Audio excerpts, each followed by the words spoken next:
a part of PSC's growing webinar series. It's important that we all continue to grow in our sustainability journey, and the Pet Sustainability Coalition is dedicated to offering the education our team needs to pursue that goal.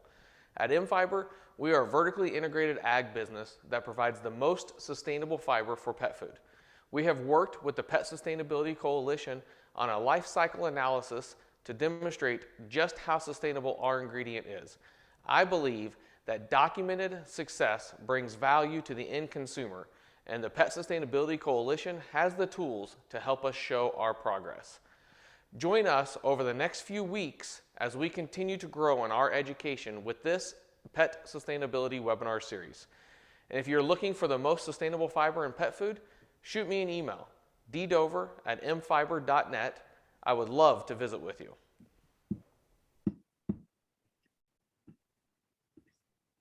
Great. Thank you so much, Dustin, and to the entire mFiber team for your sponsorship of this webinar. Let's see what our poll is. I am thrilled to have PSC Sustainability Project Manager, John Spearman, on the call.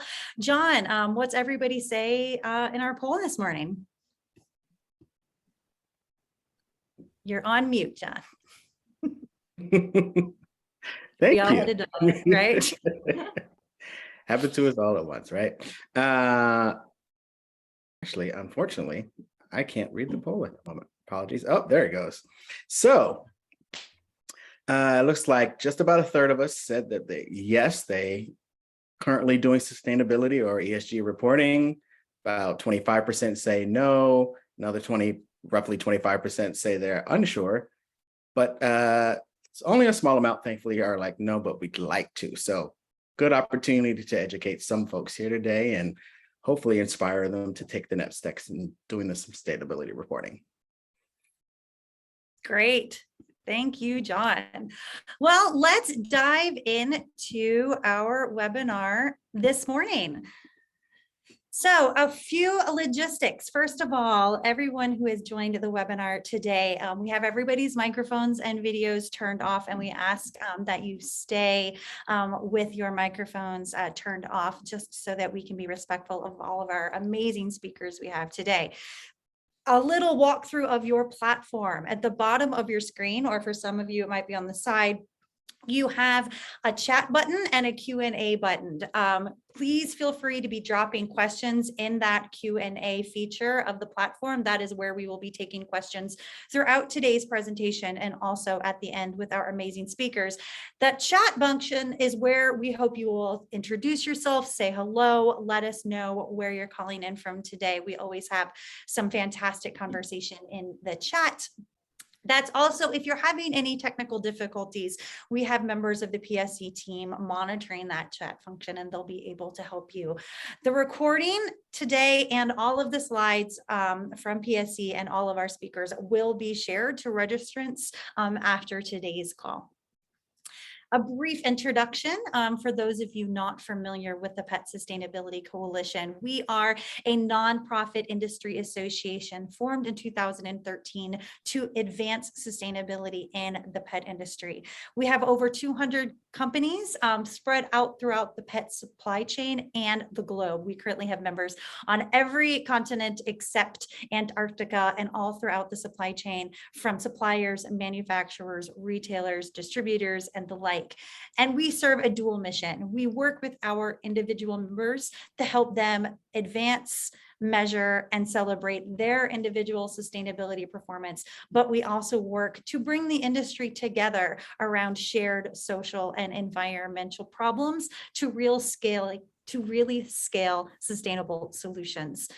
And today we're here to talk about ESG reporting. So we have a sustainability consulting team led by John here at the PSC.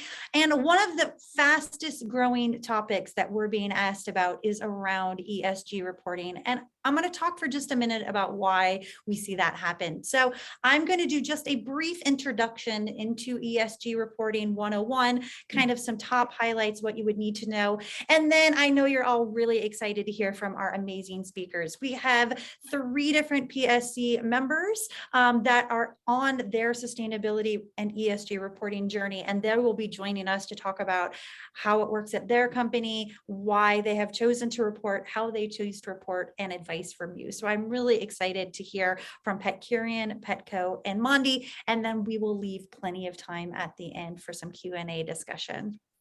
So just a brief kind of 101 on ESG reporting. So Hey, Melissa, yeah. there is a gray block on the screen left over from the poll. Oh, thank you. Let me Try one more time. reshare screen. Is that better? Yes. Okay, thanks for letting me know, John. All the technical things we've all learned in the last few years, right? So in 2022, we find here at PSC and beyond PSC, honestly, that businesses are no longer just accountable to their customers or a single owner. Everyone from shareholders to clients to the investment community are demanding transparency and accountability. It's no longer enough to really kind of simply make a great product or offer a great service. Companies need to show that they are operating in an ethical and sustainable way. So what is a sustainability report? So first of all, you will hear the phrase sustainability report, but when we talk about reporting, a term that you're often going to hear is ESG. So to meet the growing demand for this transparency, businesses are putting out an ESG report, and that ESG stands for environmental, social, and governance. These programs can relay details of everything from, carbon accounting to metrics around diversity, equity, inclusion to corporate governance and decision making. We find really a fast acceleration around who is publishing an ESG report. These are just a couple of facts and figures that just came out from the Governance and Accountability Institute that shows that 92% of S&P 500 companies published a sustainability report. That's up just in the last couple of years. We find these kind of metrics for other schemes such as the Russell 1000, the Fortune 500. But what's interesting is it's not just, these larger multinational companies as well. We find that, the smaller companies are really starting to put out these reports in a really robust way. So why would you publish an ESG report if you're not? Currently, and I want to focus on this point for just a minute. Right now, ESG reporting is currently voluntary in most places around the globe. That might not always be the case. So something that we're hearing at PSC, for example, there's a lot of conversation around a possible SEC reporting here in the States, that companies might start needing to do climate disclosure, these kinds of things. While these things are currently voluntary, we do see momentum around upcoming and potential regulations. So if you have any concerns about that, where you are specifically located, I know we have a global audience, please reach out to PSC and we're happy to help you. But in addition to regulations, we find that ESG reporting happens to meet client or vendor ESG requirements, can be mandatory with new investors in some investment schemes, or there's benefit for investors, being listed in the Dow Sustainability Index, for example, to manage risk or to meet industry standards or expectations. So as ESG reporting becomes more common, we find more companies wanting to keep up with the industry or with their competitors. So a brief dive into that ESG. E stands for environment.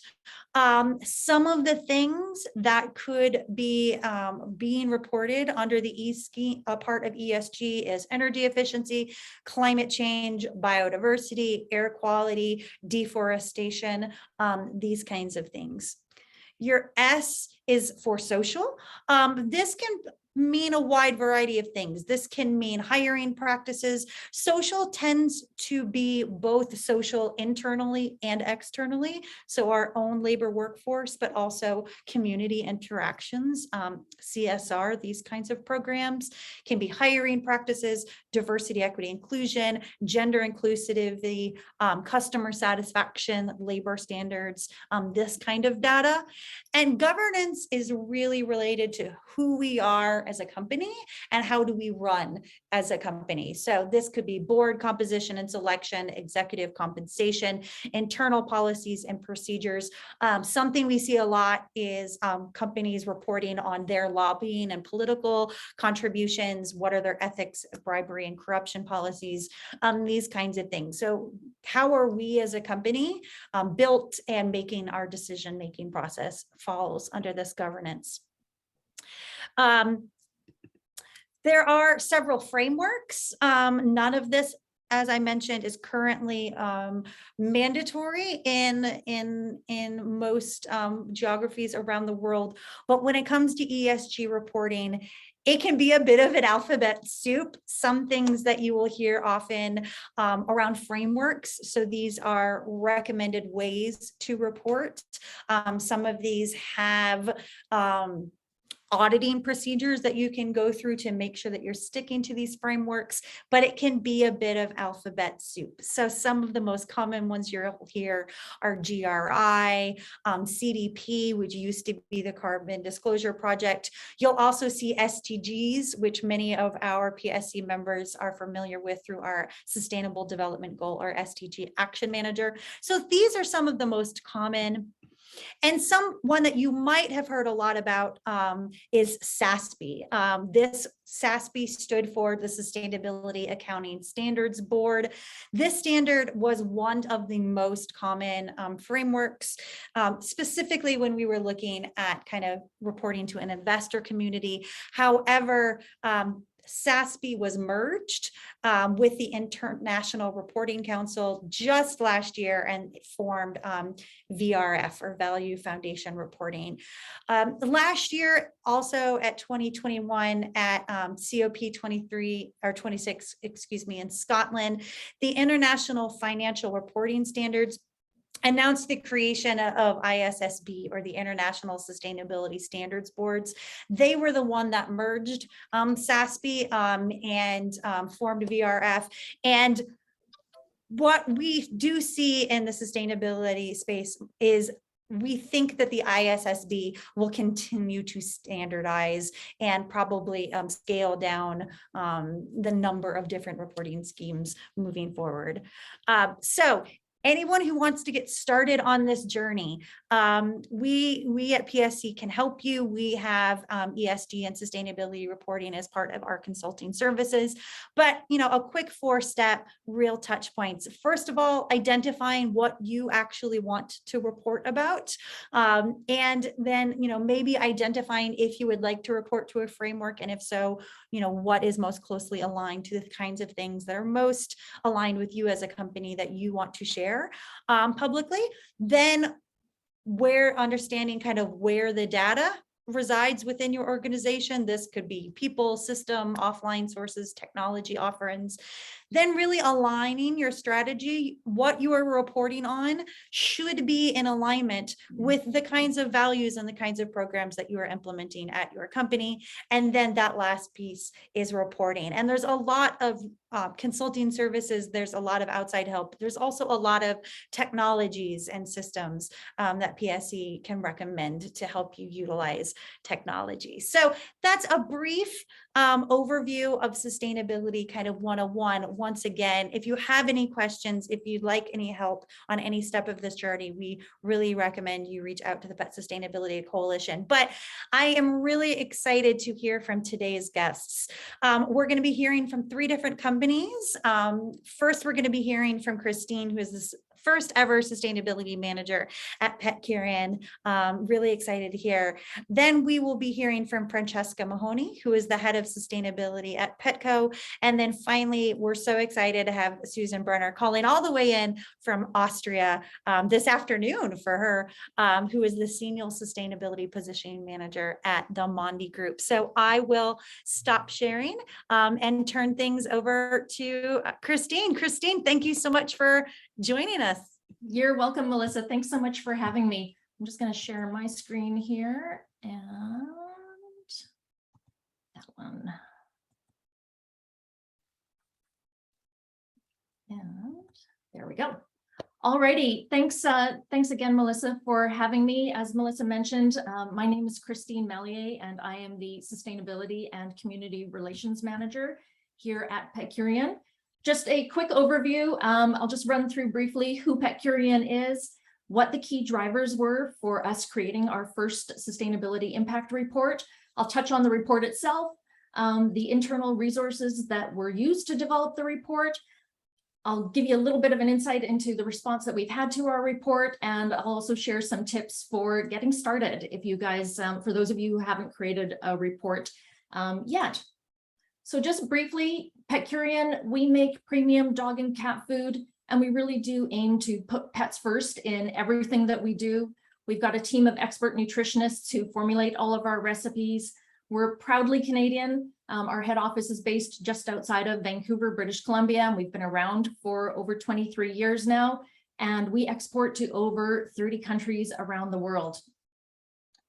Our purpose, we're really all about helping all pets live longer, happier, healthier lives. We're a passionate group of pet lovers at Petcurean. Philanthropy has been a big part of our DNA since day one. Culture is incredibly important to us, and supporting the communities where we live and work is really at the heart of who we are. I was appointed 3 years ago to head up sustainability at Petcurean. I developed our first sustainability strategy, and since then I've been leading our sustainability journey and embedding sustainability across the organization. And sustainability for us, we're focused on 4 areas of impact: protecting the planet, empowering our team, uplifting the community, and we have a real commitment to governance. We are a Guardian member of PSC, and I'm really proud that just last month we have achieved Pet Sustainability accreditation for the 4th year in a row. So, the impact report. In the year before issuing our first sustainability impact report, I spent a lot of time reading ESG reports from CPG and FMCG companies, and also from a lot of companies in completely different industries.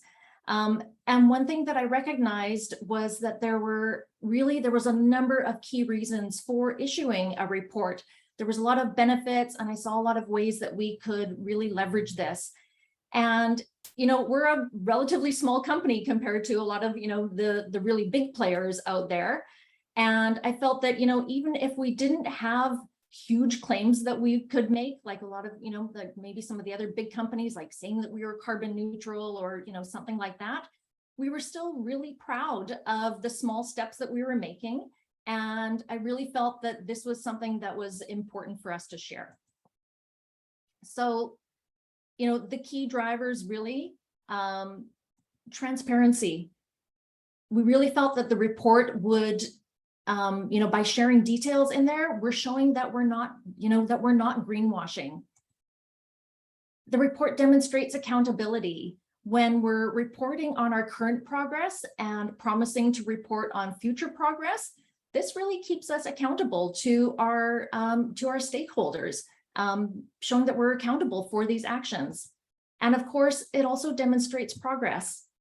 And for these things, we really had, 3 key stakeholder groups that we were wanting to demonstrate this to. First of all, of course, our employees. When we felt that, putting out a report, this really builds morale and builds your culture and generates excitement with the team. And so that helps retain our existing employees and also helps attract future employees. Secondly, our consumers. We know that sustainability is a core value of our consumers. And so this helps us retain our, our current consumers and also helps attract new consumers. And also for our customers, we really felt that putting out a report would demonstrate sustainability leadership to our customers, our suppliers, and other external stakeholders. And underpinning all of this, we really just felt that it was the right thing for us to do. Sustainability has been part of who we are from day one for 23 years, and it's been building over the years. So it was really inherent for us. It was really the right thing to do. So our fiscal year ends May 31st. And so we issued our very first report late last fall. And we're actually getting ready to release our second impact report. It'll come out just after Super Zoo this year in August. And we're not a publicly traded company. So, we don't have investors that, that really need to, see this information in a very specific way. So, we're not required to issue an ESG report. So we have the luxury of, it's really at our discretion of, what we want to report, how we want the report to look. And so at this time, we're not reporting against a specific ESG reporting framework, but I suspect this is something that, we may be looking at in the next, year or two, but it's not something that we have felt that was necessary for us at this time. So for our first report that we put out last year, you could say pretty basic, general introduction. Our sustainability, we've got a 4-year sustainability plan that ladders up to the United Nations Sustainable Development Goals. So we felt it was really important for us to report on our engagement with the UN SDGs. And then from there, we highlighted, the sustainability wins that we'd had from each of our 4 areas of impact. And even though this was, the first time we were reporting and we were sharing the wins that we'd had from that fiscal year, there was already a number of things that we were already doing really well from a sustainability perspective. So given that this was the first report, we wanted to include a section at the end that really highlighted all of the things that we'd already been doing well prior to that fiscal. In terms of internal resources, what it took for us to put out the report, obviously I was captaining the ship. This was, it was largely on my shoulders. And so I was tracking all of our achievements against our goals throughout the year. So I had, I had all of that data that I was tracking. I also relied on our sustainability committee. I'm fortunate, I lead that committee, and we're fortunate to have representation from each of our departments on that committee. And so when we meet each month, each committee member would share, and report on any additional achievements that they had within their department. Usually, because, we're working from a pretty robust plan, I'm generally aware of everything that's going on. But a lot of our departments, especially in this last year, we're going above and beyond, what we had planned, and we're doing additional things. So it was great to get that additional feedback from our committee members each month, so we could capture that information on a monthly basis. Then at the end of the fiscal year, I took everything that we had, segmented it out by each department, and shared it with each department head just to get their, final eyes on it, have them review it and see if there were, maybe any additional achievements that they'd had that I might not have been aware of. And then once I had that, I packaged it up, handed it over to our brilliant creative services team.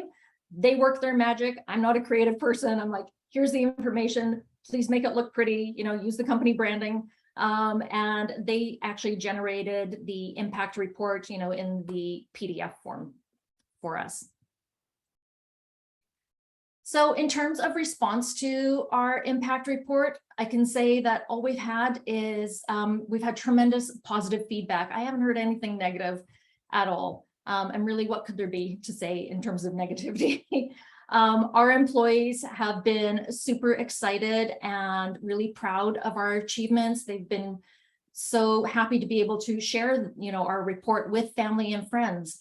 And I've also, in terms of employees, I've heard from our HR team that, 95% of the people they've interviewed in the last, say, 3-4 years, 95% of those people have asked, what is Petcurean doing around sustainability? And so HR is thrilled now that they can, hand over the report or point them to them on our website and say, hey, check out, this is everything that we're doing. And I've also had, employees hired in this last year come up to me or send me an email and say, hey, Christine, I just want you to know that before I agreed to join the company, I checked out your report because I wanted to know what you guys were doing. And it was so cool to be able to see that you had a report and I could see what Petcurean was up to. Our consumer group, I've heard directly from consumers that once they've seen the information that we've put out in our report, they're really proud to be supporting our brand. So I know that this has strengthened consumer loyalty and it's helped retain existing consumers. And it's also generated new opportunities for us with retailers and distributors. So a few tips for getting started. If you haven't put a report out there yet and you're thinking about it and you're just not too sure kind of where to go, couple of tips. I'll start with my top 3 things, don't do.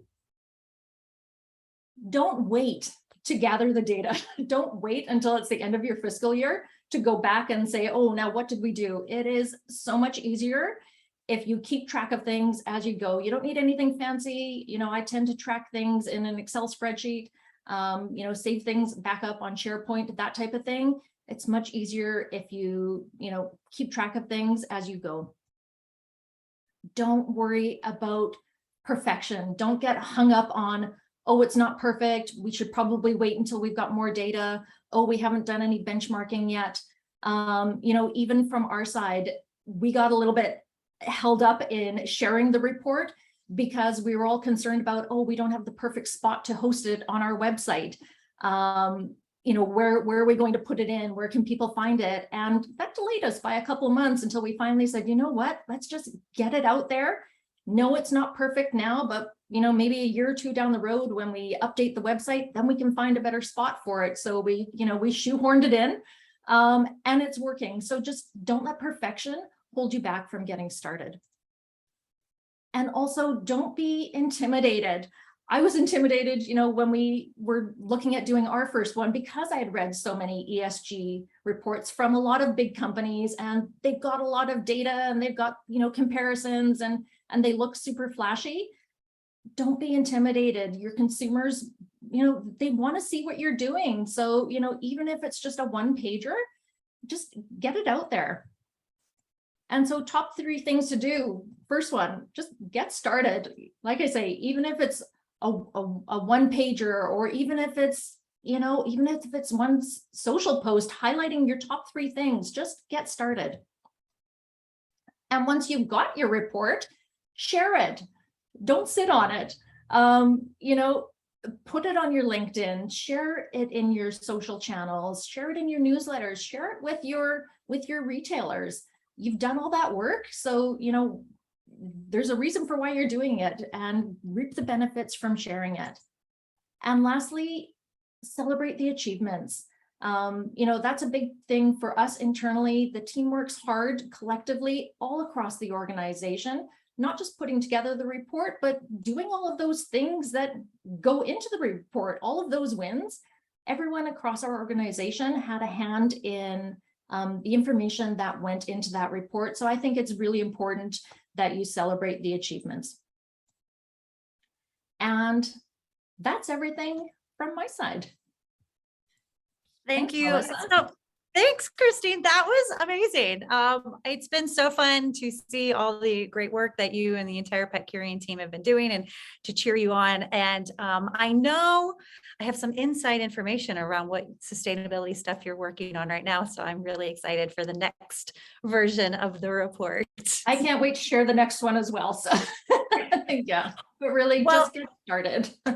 Yeah, I'm so excited for all of our speakers today. We have a brand, a retailer, and a supplier. We've even got ladies calling in from 3 different countries. So the next fantastic lady I'm excited to hear from is Francesca Mahoney. I'm sorry, Francesca, from Petco. So Francesca, thanks so much for joining us this morning. Good morning, everyone. Thanks, Melissa. Really happy to be here and be joining Christine and Susan. Always great to be among colleagues, and based on what Christine just shared, a lot of very similar experiences here at Petco in terms of how we've pulled together our report. But with that, I am going to go ahead and share my screen as well. Hopefully everyone can see that okay. I'm actually not going to do slideshow mode because then I can't actually see the rest of you guys. So if that's okay, we'll kind of leave it here. But just to start, well, I'm excited to share we actually published our second annual ESG report this past June. So June 14th was again kind of the second time we published this report. We've called our report Our Purpose in Action. We've very choicefully, decided on these words for a variety of reasons, really to kind of capture the spirit of who Petco is becoming as a brand, our mission around, delivering health and wellness to pets, and really delivering purpose-driven performance. So these are a lot of things that are kind of embedded in our culture, as well as within our brand promise. And so wanted to make sure we captured a lot of those elements within our ESG report. Before I dive into all of the specific details of the report, just a little bit background on Petco. I imagine most of you have heard of Petco as a retailer and as a company, but for those who are calling in from other countries and other places, Petco is, we like to think of ourselves as a category defining health and wellness company. We're focused really keenly on improving the lives of pets, pet parents, and our own Petco partners, which is what we call our employees. We were founded in 1965, and since then, we've really, our mission is to deliver comprehensive wellness solutions, whether that's through products, like supplies and consumables that we sell, or services like grooming, training, and veterinary services, but really being kind of that one-stop shop for pet parents, and being, everything from their hospital, their school, their doctor's office, and their grocery store. We've operated more than 1,500 locations throughout the US, Mexico, and Puerto Rico, and we have a growing network of in-store veterinary hospitals. So this has been kind of a more recent growth area for Petco, and just continuing to expand veterinary services within our pet care centers, our stores, to ensure we can deliver that level of care to more and more pet parents throughout the country. We also, and I'm particularly proud of this, we work really closely with an organization called Petco Love, which was formerly known as the Petco Foundation. This is a nonprofit organization that we work with to support thousands of local animal welfare groups throughout the country. We host in-store adoption events, on a weekly, monthly basis, and so forth. And collectively, we've helped find homes for more than 6.5 million animals. So just extremely proud of not just who Petco is as a company and the offerings and the services that we provide to pet parents, but all of the good that we're also doing within our community. So that's just a little bit about Petco. Before diving into some elements of the report and just kind of talking through our overall process here at Petco, this is a snapshot into our sustainability platform. So very similar to what Christine shared, we're really anchored on kind of 3 core pillars: pets, people, and planet. The first really being around, how can we as a retailer start to set the standard in responsible pet care, with a really emphasis focus on pet welfare and humane treatment. So examples of things we've done in this pillar would include things like removing all shock collars in our assortment. We recently also eliminated any food in our assortment that has artificial flavors, colors, and other ingredients. So those are just 2 examples of, things we're continuing to do to raise the bar and doing what's best for pets. The second column is helping people thrive. So this very much fits in within the S part of ESG, the social side.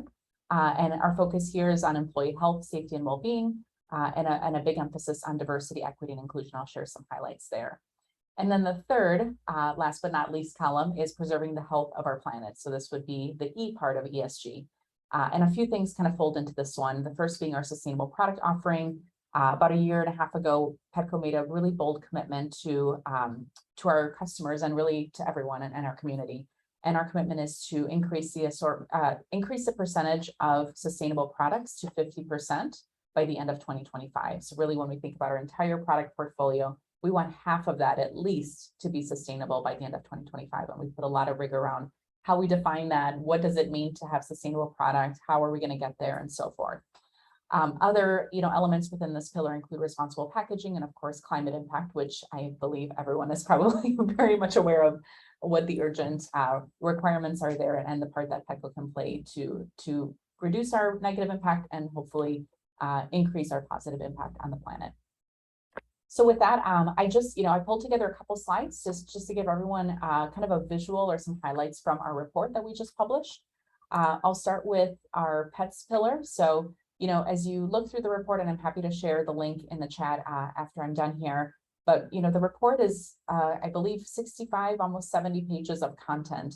And, these are example spreads from our pet section. So we talk about everything from, how we deliver high quality of pet care, whether that's mental health or the 7-point pet care checks that our grooming salons partake in to, kind of assess the pet before they start the grooming process and make sure that, there aren't other ailments or other things that are worrisome. And if there are, the beauty of our model and kind of our business model is that groomer could then refer that pet parent to one of our veterinary doctors or veterinarians, which are also in store. So again, we're trying to kind of create this connected experience of caring for your pet and really thinking about that care from a 360 perspective.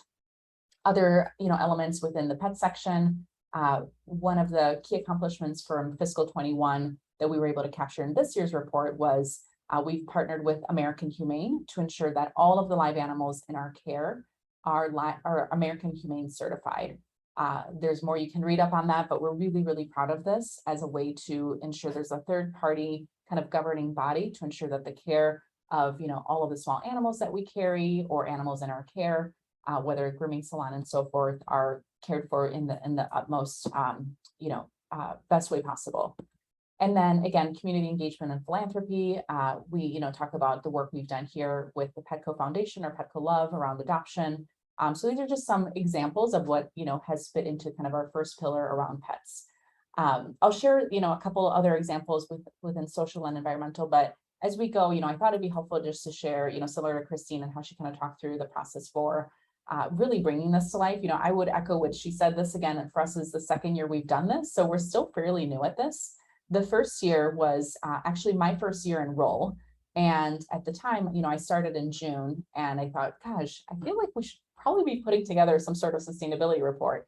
And this was right before Petco became a public company. So there really was no outside pressure to do this.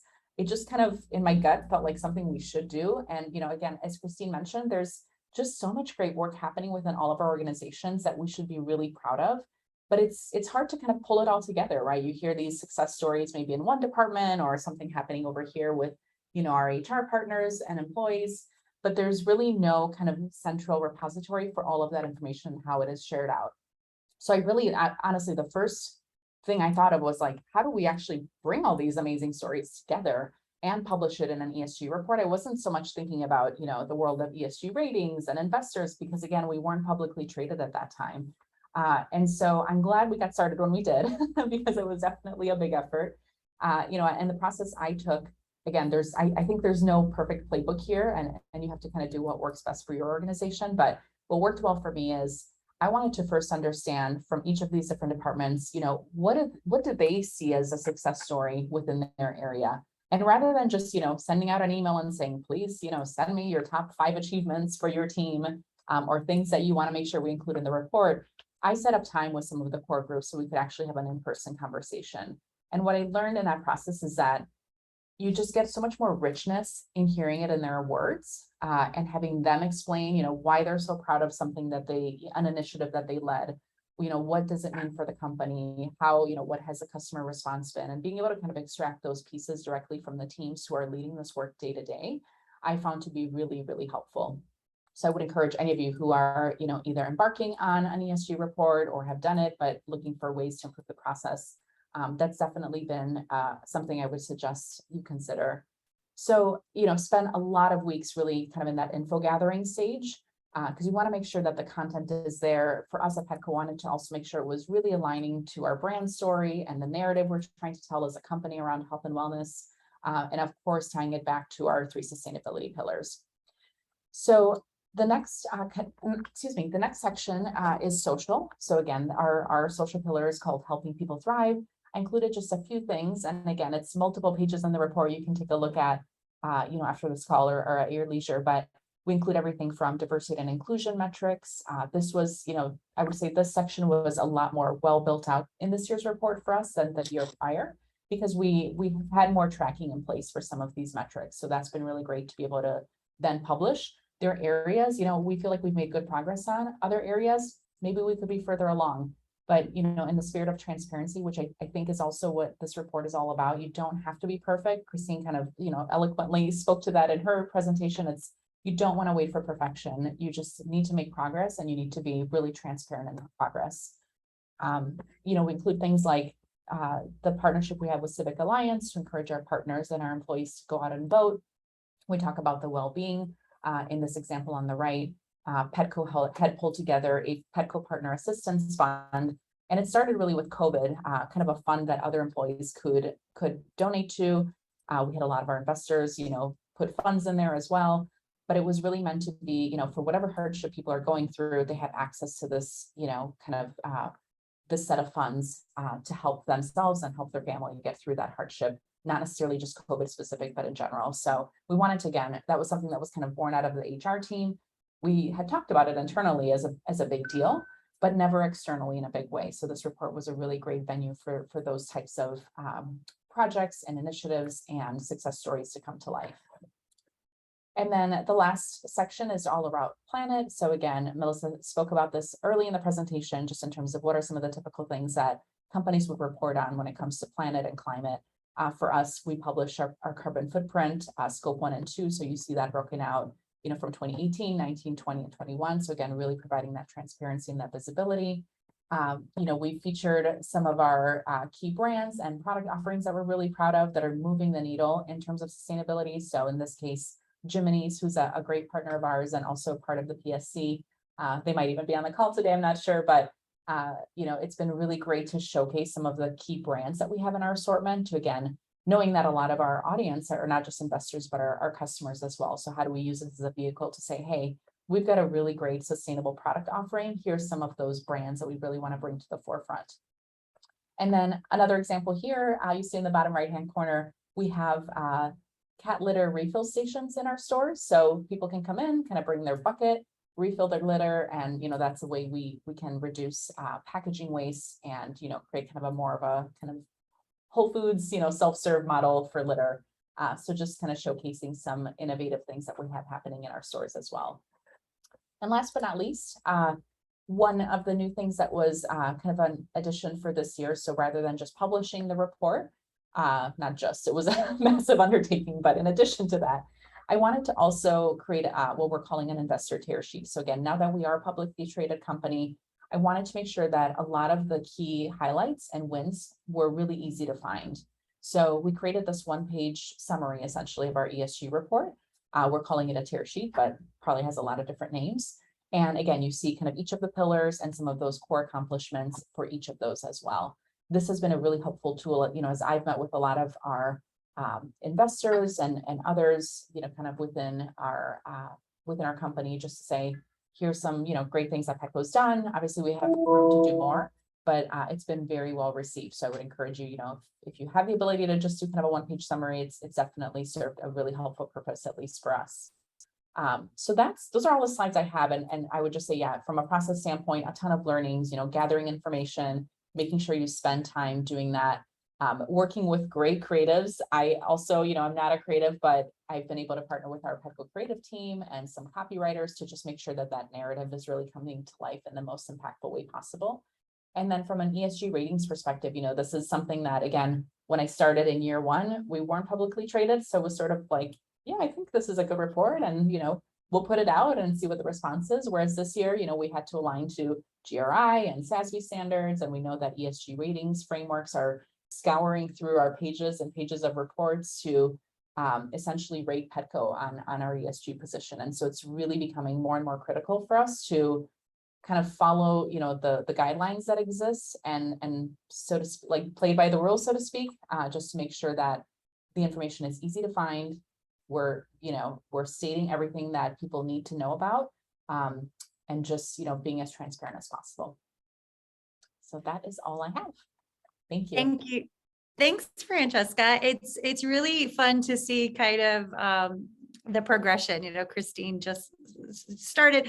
Francesca Petco has been doing a fantastic job, was really excited to see the very well-deserved PSC Earth Hero Award on the tear sheet.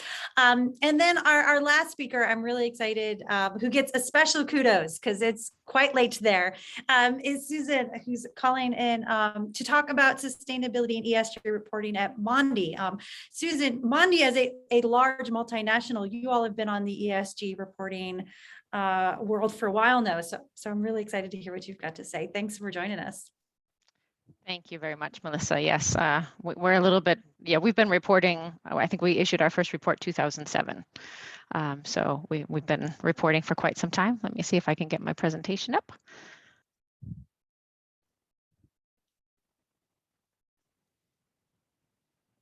And looks great. 2 more clicks, 1 more click. And now, proper? Yeah, is it in the there you go. presentation? Okay, fine.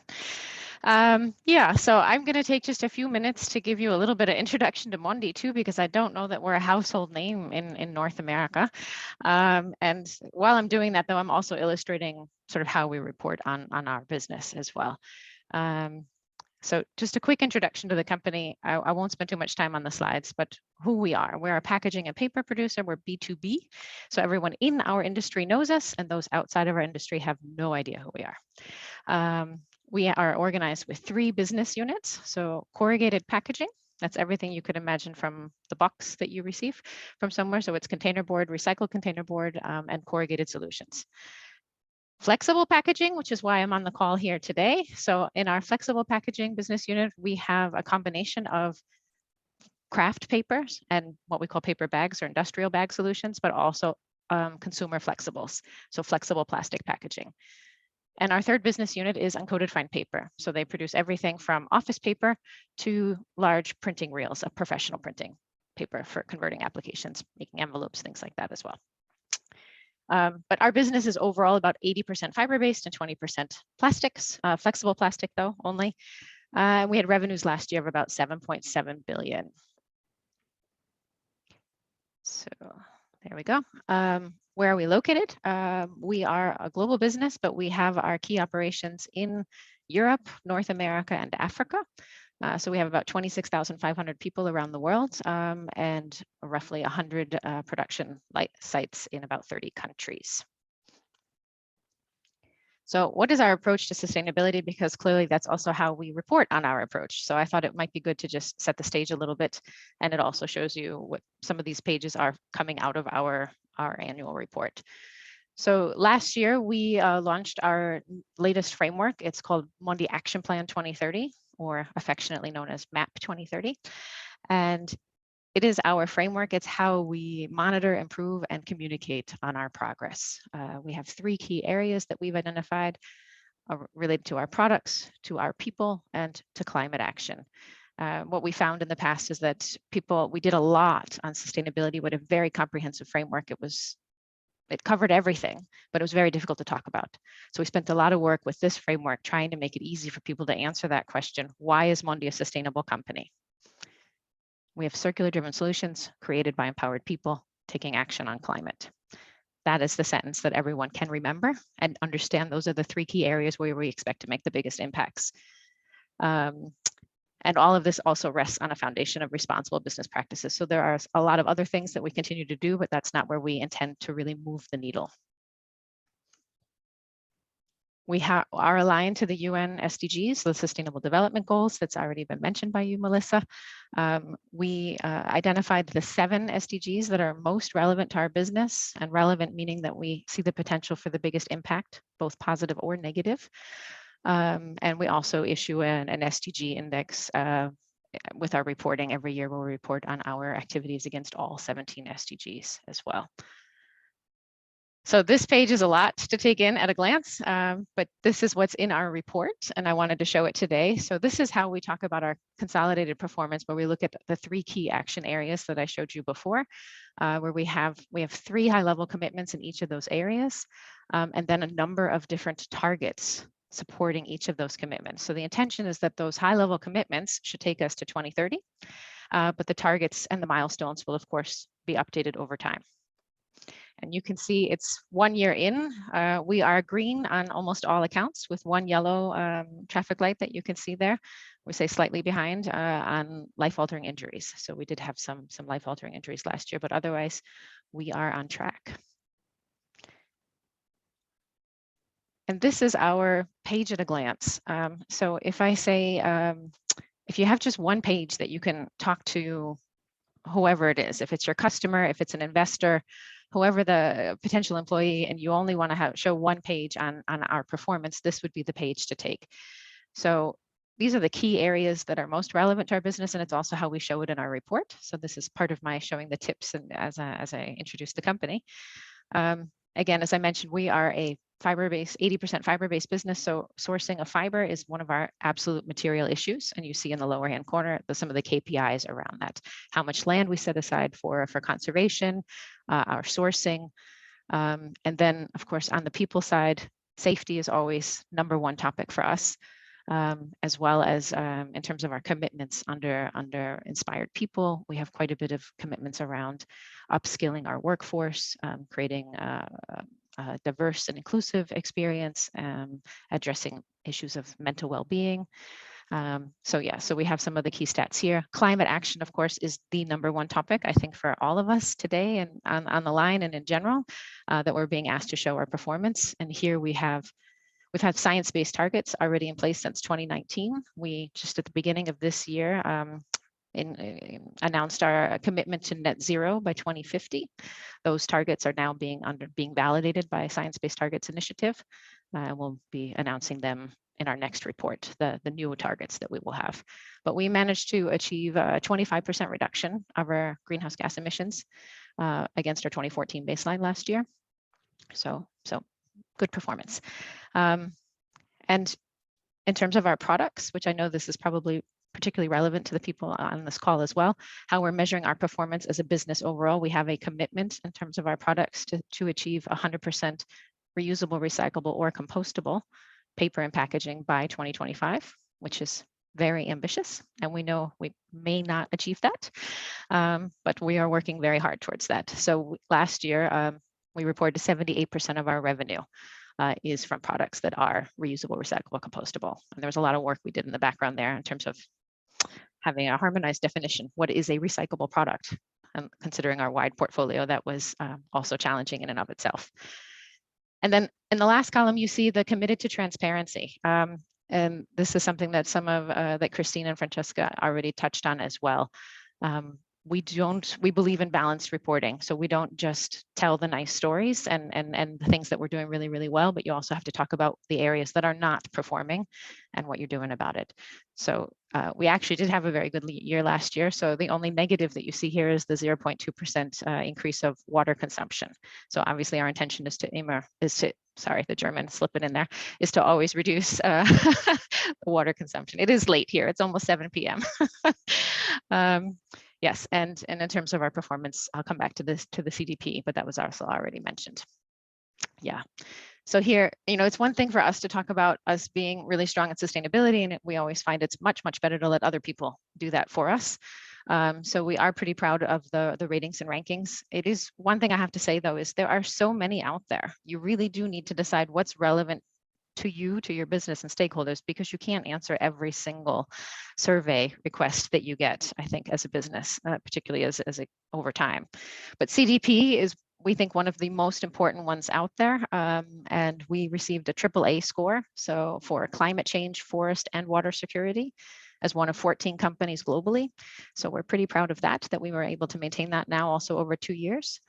And EcoVadis is also another platform that we report against. We're here in the top 1%. That's a little bit more focused on social sustainability topics. And in terms of our overall reporting, WBCSD, that's the World Business Council for Sustainable Development, has done an evaluation many years now called Reporting Matters. And we've been ranked in the top 10 of reporters globally for the last few years as well. So pretty proud of our recognition there. But it's a reflection, I think, of the maturity of our systems and processes that we have too. So what is our approach in a nutshell? We do report against GRI and SASB frameworks for our reports. We are required to report. I know some of you touched on that before. We are a publicly listed company. We're listed in London on the stock exchange and have a secondary listing in Johannesburg in South Africa. We do target multiple audiences, and it is a conversation we have every single year. Again, thinking about those key stakeholders, but we are targeting customers, investors, employees, and also potential future employees. So the employer branding aspect is really important as well. Suppliers and also other partners like academic universities that we work together with, NGOs, World Food Program we're partnering with, other organizations like that as well.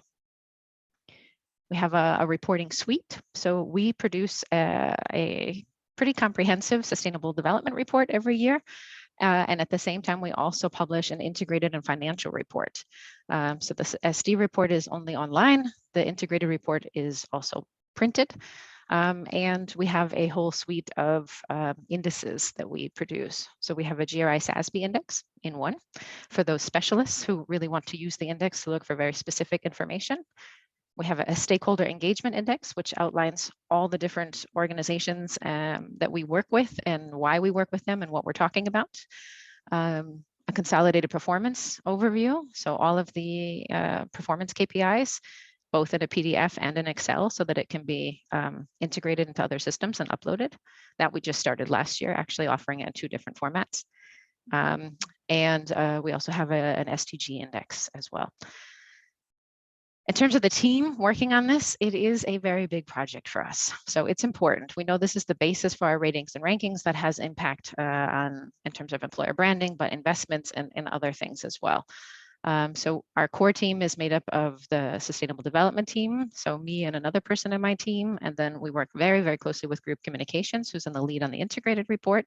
Although the sustainability information is now really just growing across both reports massively, also for the requirements for listed companies and in integrated reporting too. So very close collaboration here. And then also from our investor relations team and our controlling team. We have probably, in terms of our systems, we have reporting systems for all of our sites around the world, probably about 200 environmental KPIs that are reported monthly to us. We also do assurance on our reporting. For the environmental KPIs, and particularly around greenhouse gas emissions and things as well. And in terms of communicating the results, we use multiple channels. So as I mentioned, we have the website. We also do updates on the website. We use, and we try to leverage that content across the year. So what we found is that our report is really comprehensive. We've been told it's almost too much, but we want to take that content out of it and then leverage that across the year. So those case studies, those stories, and for us, it really is that one point in truth, so that as a listed company, we're always very careful about which numbers we're using and communicating in different forums. And anything that's in that report has been triple checked and has been externally assured, and you can reference it. So we find a lot of value in that. Yeah, and so my final tips, because I know I need to watch the time, I think. So I had 6 tips here that I'll just run through really quickly in terms of sustainability reporting. My first one that would be really to focus on what matters. And this is what I'm talking about is materiality and doing that materiality assessment. I think that's absolutely crucial if you want to build credibility. You need to focus on the right topics. So you have to understand what's important to all of your different stakeholder audiences and think. This is called dual materiality, but think about the impacts and the financial materiality. So from a business case point of view, what are the impacts, but also what is the impacts that we're having on the planet? And this is the kind of thing that shouldn't be done just once and then always referenced, but updated regularly. So we do it every 3 years. We renew our materiality exercise. Then the second one, to be transparent. This was already touched on, I think, by Christine as well, and Francesca in their parts, but to have that balanced reporting so that it doesn't read just as a perfect fairy tale, because people won't believe it too, right? We've been told we're so transparent, people feel like, we're naked, that it's almost too much, but we believe that's really, really important. And you should be honest, even if you don't have all the answers yet. And when there is something that goes wrong, we have also a page in our report called environmental incidents. What happened? Why did it happen? And what have we done to make sure it doesn't happen again? On the data, we've already talked about that as well. You really need to have strong data collection depending on, of course, the size of your organization. At the size that we're at, it's crucial. So we have all integrated SAP systems in place there. One thing I think it's important when you're communicating your numbers and things is also to always reference the baselines and the sources. So just saying we reduced by so-and-so amount, but you don't put it into any kind of context or framework can be misleading. Yeah, and I touched on the assurance. Assurance is something that I think, I mean, it's still optional for companies, but I think in the long term it might not be. But it's something that really, it provides not only more confidence in the information that you're presenting to the marketplace, but it also helps you to discover if something's not working right internally. They can help you improve your processes and find out what's happening with those numbers coming in. Talking about your stakeholders, really identifying who are the right audiences, and trying to speak the language to the audience. So this is something that we are always challenged with. Sustainability experts have a certain language that they use. Technical experts have a certain language they use, and you want to make the report accessible to different audiences. Yeah, I already touched on leveraging the content and also the collaboration piece. I think is quite important to understand to give people also those external voices in your report a chance to shine through. Number 5, plans before pledges. I have to be honest, I stole that from another company, but I really love that. So I do think you need to be ambitious, but you need to have a plan in place. So in terms of reporting and overall, just going out there saying, we're going to be net zero, but you have no plan in place to get there, that's actually going to hurt your credibility in the long term. At the same time, though, you should be, set a high level of ambition. And if you don't quite know exactly how you're going to get there yet, that's probably okay, rather than setting the bar too low. And last but not least, show how all of that work is driving value in your business. So is it how it can be integrated into your business? I'm in the lucky position at Mondi to say we have just one strategy with sustainability at its core. So it's value accretive growth sustainably. We don't have a separate standalone ESG or sustainability strategy. And so that's just something to think about, because if it's a separate standalone thing, it might also be ignored at times when you don't want it to be ignored. Yeah, so that's the end. I'm afraid I think we're out of time anyway, but I've shared, you can find the report online and all of the indices, and feel free to reach out if you have any questions. Thank you so much, Susan. And thank you so much, Susan and John, for your support, and Francesca and Christine. This has been a fantastic conversation. There's been fantastic conversation going on in the Q&A tab. We are over. So I will encourage everyone to just keep this conversation going. I loved your point, Susan, about materiality. If there's anything that we can be doing to help, whether that's materiality assessments, ESG reporting, greenhouse gas accounting, Pet Sustainability Coalition is your partner on all of this work. So please don't hesitate to reach out. And we hope, speaking of continuing the conversation, that you will join us next week. If you are going to, or next month, goodness, it's not like next week, thank goodness, we're not ready. But if you will be at Super Zoo next month, we hope that you will join us. We have 2 events. One is a member networking event, proudly being sponsored. Thank you, Christine, to you and the Petcurean team for sponsorship of that event. We'd love to see you all there. And then we have a plastics and packaging focused event sponsored by Earth Animal, where we will be unveiling next steps for the PSC packaging pledge and flex forward. So hope to see you all there. Thank you so much to all of our amazing speakers. We will be sending follow-up. We will be sending all of their sustainability reports to everyone on the call today. But thank you all so much. And we hope to see you at another PSC event soon. Thank you.